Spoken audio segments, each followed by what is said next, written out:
Hi students, okay, let's find the factors for the given numbers. Basically factors previous video में मैं define explain कर चुकी हूँ along with the definition और कुछ examples के साथ कि factors होते क्या हैं. Repeating it again, factors are the number जो divide करें किसी दूसरे number को completely और उनका remainder क्या आ जाए 0. तो यहाँ पर first question is we have to find all the factors for 65.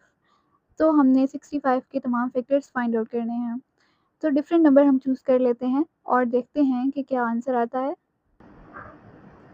So students, when I divided 65 with 5 और remainder जो था वो मेरा 0 आ गया means nothing. It means that 5 is a factor of 65 as well as 13 is also a factor of 65 और ये reason ये है क्योंकि remainder हमारा 0 आ गया और in the previous video I told you that कि हम जो quotient होता है और जो divisor होता है दोनों को factors consider कर लेते हैं because जब आप 13 को 65 से divide करवाओगे आपका आंसर 5 times 65 आएगा. तो बात वही है सिंपली आप मेंशन कर दोगे 5 इंटू 13 इक्वल्स टू 65. ओके और फर्स्ट फैक्टर तो वही होगा 1 इंटू 65 इक्वल्स टू 65. तो मैं यहाँ अगेन मेंशन कर देती हूँ 1 into 65 equals to 65 and the second pair is 5 into 13 equals to 65.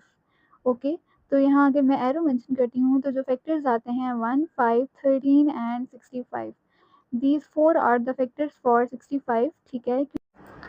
So students, here you find out the factors for 105. First factor है 1 इंटू 105 इक्वल्स टू 105. ठीक है, इट्स सेल्फ वाला ही बनता है.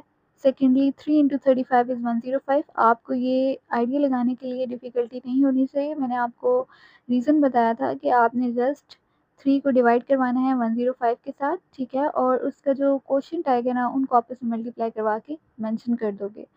Then 5 into 21 is 105, 7 into 15 is 105 और इसके अलावा जो अगर मैं मेंशन करूँ ना 15 इंटू 7 जो है वो भी 105 होता है. लेकिन we will not mention this. यहाँ पर अगेन रिपीटेशन आ गया तो हम यहीं पर स्टॉप कर जाएंगे और जो फैक्टर्स हमारे आगे हैं उनको हम मेंशन कर लेते हैं कि कौन कौन से फैक्टर्स हैं. So factors of 105 are 1, 3, 5, 7, 15, 21, 35 and 105.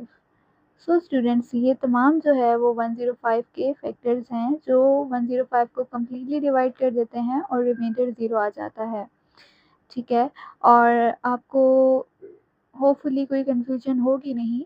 ठीक है, जस्ट आप यहाँ पर ना एक बात याद रखें कि सिंपली जिस नंबर के आपने फैक्टर्स फाइंड आउट करने हैं उसको आप इनसाइड मेंशन करो और जो नंबर्स हैं डिफरेंट मेंशन करते जाओ और उनको डिवाइड करवाते जाएं और जिनका रिमाइंडर 0 आ जाए वो दो पेयर्स को चूज़ करके उनके दरमियान मल्टीप्लिकेशन का सिंबल लगा के आप उनको मेंशन कर दो.